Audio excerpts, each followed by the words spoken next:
Bonjour chers collègues, j'espère que vous allez bien. C'est Tamba, votre collègue de promotion. Je vais faire une série de vidéos pour expliquer en détail ce que nous avons fait pour réaliser notre TP de laboratoire. Alors pour ce faire, je vais faire 5 vidéos. Ce sera une vidéo une vidéo aura peut-être 11 ou 12 minutes, mais l'objectif est que vous puissiez au moins comprendre ce que nous avons fait ou ce que nous faisons pour arriver à nos fins. Alors, d'abord, excusez-moi pour la qualité du son. Je sais que le son ne sera pas trop bon parce que ma machine a un petit problème au niveau de son micro. Voilà. Mais quand cela ne tienne, on avance. Voilà. Pour commencer, on doit d'abord mettre en place notre topologie réseau ou la topologie réseau qui a été demandée par l'enseignant. Dans cette topologie, on aura besoin de 4 PC. On va placer 4 ordinateurs.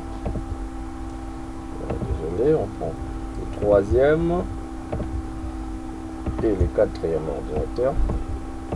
Ensuite, on va placer 3 commutateurs qu'on appelle aussi des switches de niveau 2. Je vais vous expliquer pourquoi est-ce qu'on les appelle des commutateurs de niveau 2 plus tard, juste après avoir placé. Et puis on va prendre un commutateur de niveau 3. Alors, ces switches-là, ces 3 switches qui sont au milieu, pourquoi est-ce qu'on les appelle des commutateurs de niveau D et celui-là des commutateurs de niveau 3? Parce que ces switches ici, les V960, les catalystes V960, travaillent au niveau D de la couche, au niveau de la couche D du modèle OSI. La couche D, c'est la couche liaison des données. Cette couche a pour rôle, ou ces équipements ici ont pour rôle, de faire circuler les paquets ou les trames Ethernet dans le réseau. Seulement, les rôles c'est ça seulement. Donc les rôles c'est de faire partager ou de faire circuler les trames sur le réseau. Maintenant celui-là, pourquoi on l'appelle de niveau 3? Parce qu'il travaille dans la couche 3 du modèle OSI. Alors la couche 3 du modèle OSI, c'est la couche réseau, ce qui voudrait dire que au-delà d'être en switch, au-delà de partager les trames d'Ethernet sur les réseaux, celui-ci peut jouer le rôle d'un routeur. Donc il peut jouer le rôle d'un routeur. C'est ça la différence. Donc lui il peut jouer le rôle d'un routeur au-delà d'être un switch normal qui fait circuler les trames sur les réseaux. Ensuite, on doit les interconnecter. Pour les machines, on choisit les ports Fast Ethernet et pour les switches, on choisit n'importe quel port allant de 1 à 20. On va faire ça pour tous les autres ordinateurs plus rapidement. Rappelez-vous, j'ai dit pour les machines, on choisit le port Fast Ethernet. Pour les switches, on choisit n'importe quel port allant de 1 à 20. Fast Ethernet, voilà. Ensuite, on va interconnecter nos switches de niveau D à notre switch ici de niveau 3. Pour ce faire, il faut choisir les ports 24 au niveau des switches de niveau D. Je vais vous dire pourquoi choisir ces ports-là plus tard. Ici, on choisit les ports 24. Et puis dans le switch de niveau 3, on choisit n'importe quel port. C'est ça l'opération à faire. On choisit les switches ici, on choisit le port 24. Là, on choisit n'importe quel port. Ensuite, on va connecter ces switches de niveau D entre eux. Pour ce faire, on choisit le port allant de 21 à 23. On va choisir ça comme ça. Voilà. Notre topologie réseau est là. Par définition, c'est quoi la topologie? La topologie, c'est la disposition des équipements dans un réseau. La manière dont les équipements sont disposés dans un réseau. Si on vous posait la question, c'est quoi la topologie réseau pour ces réseaux ici que nous réalisons? C'est la topologie en étoile. Pourquoi la topologie en étoile? Parce que les équipements de communication qui sont des machines sont interconnectés à travers un équipement d'interconnexion qui est ces commutateurs ou ces switches. Donc lorsque les équipements d'interconnexion sont connectés à travers un équipement d'interconnexion, à l'occurrence les switches, cette topologie on l'appelle la topologie en étoile. Voilà. On va passer. Maintenant, la question qu'on peut se poser ou qu'on doit se poser, c'est qu'est-ce qu'on doit réaliser? Pourquoi les TP a été donné? C'est quoi l'objectif en fait? Voilà. L'objectif ici, c'est de faire communiquer toutes ces machines là, tous ces ordinateurs, excusez-moi, peu importe leur réseau d'appartenance. Donc ils peuvent appartenir dans un même réseau ou pas, mais que ces ordinateurs soient en mesure de communiquer. Pour faire communiquer ces ordinateurs, tout d'abord, ces ordinateurs doivent avoir des adresses IP. On va donner des adresses IP à ces ordinateurs. Il faut cliquer sur l'ordinateur. Vous allez dans Desktop. Ensuite, je vais zoomer un tout petit peu pour me permettre de bien voir. Vous cliquez dans IP Configuration. Voilà. On va faire ceci. Pour ces deux machines, on va leur donner un même adresse réseau. Donc, ils vont appartenir dans un même réseau. Voilà. On va faire ça rapidement. Voilà.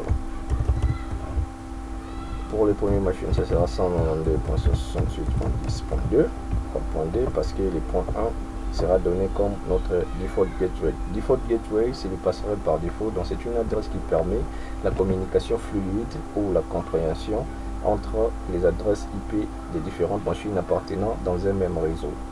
Ici, on va donner 192.168.10.1 comme notre passerelle par défaut. Et on va répéter l'opération pour les trois autres ordinateurs. Desktop, IP Configuration. Comme c'est un ordinateur, il y a un ordinateur qui est toujours à notre gauche, il aura les mêmes réseaux que l'autre là. Donc 192.168.10.3 parce que le point D a été déjà attribué. 192.168.10.1 comme le default gateway. On va faire la même chose pour les ordinateurs à de droite. Alors ces ordinateurs de droite s'appartiendra à un autre réseau. La différence serait au niveau du troisième octet, 192.168.20.2. Voilà. Étant donné que ces ordinateurs, ces adresses IP appartiennent à la classe C, on sait tous c'est quoi la classe C, ces trois premiers octets ne vont jamais bouger. Et étant donné que nous avons changé, au lieu de 10 ici on a mis 20, automatiquement ces quatre machines n'appartiennent plus à un même réseau parce que le troisième octet n'est pas le même. 192.168.20.1 comme passerelle. On va refaire ou répéter l'opération dans la dernière machine. Voilà, on va faire Desktop, IP Configuration, 192.168.20.3. 192.168.20.1. Voilà. Une fois que c'est fait, on peut tester la communication entre les différentes machines. Alors pour tester la communication, il y a des manières qu'on peut les faire. Mais tous utilisent la commande qu'on appelle la commande ping. La commande ping, son rôle, c'est de tester la connectivité entre les différentes machines se trouvant dans un réseau. Donc, alors pour ce faire, on va faire de la manière la plus facile possible. On prend ici, on prend les paquets, on clique sur la première machine, ensuite on clique sur la deuxième machine. Remarquez là, ici, vous voyez, il y a successful, c'est-à-dire c'est réussi.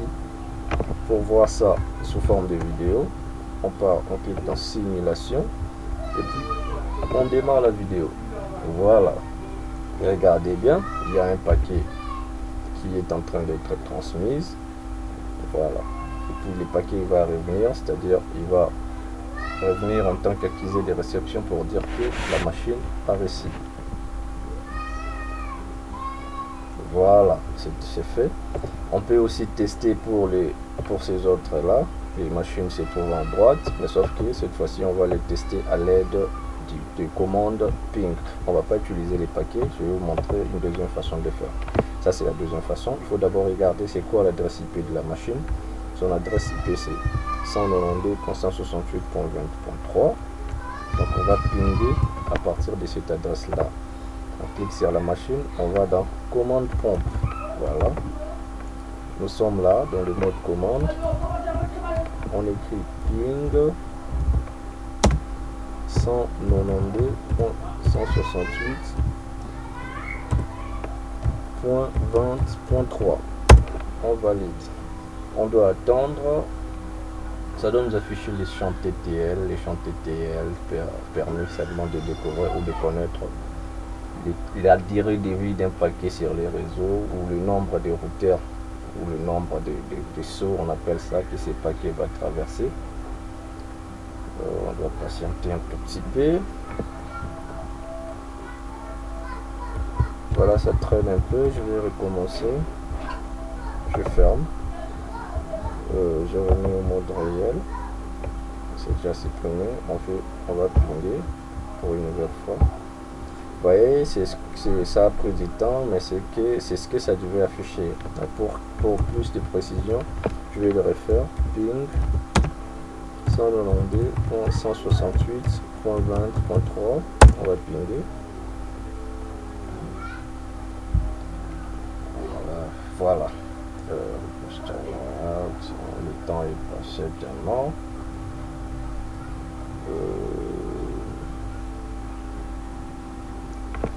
Voilà, on le refait encore une fois.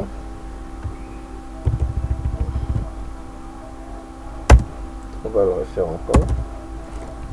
Ping 192.168.20.3. Voilà, il y a les champs TTL qui arrivent. Observez ceci. Vous voyez là, il y a 4 paquets qui ont été envoyés et 4 paquets qui ont été reçus pour tester la connectivité. Donc il n'y a pas de paquets perdus, c'est-à-dire la connexion marche à merveille. Vous pouvez aussi les tester comme on l'avait fait avec les machines se trouvant à ma gauche. Donc vous prenez le paquet ici, vous cliquez sur la machine là, vous cliquez sur l'autre. C'est successful. Donc si vous démarrez la simulation, ça va bel et bien marcher.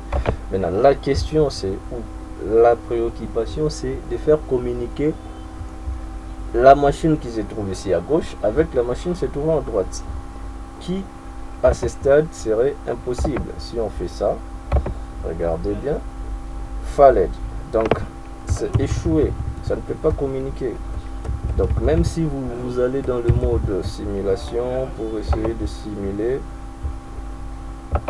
vous verrez qu'il y aura un désordre comme pas possible dans l'envoi de ces paquets là. Regardez, voilà. Or nous ne voulons pas que celui-ci reçoive des messages, on veut que l'autre là puisse recevoir les messages, mais le message est envoyé partout, ce qui ne peut jamais se faire parce qu'on utilise un switch. Donc c'est ça la question qu'on va essayer de répondre petit à petit à travers nos prochaines vidéos.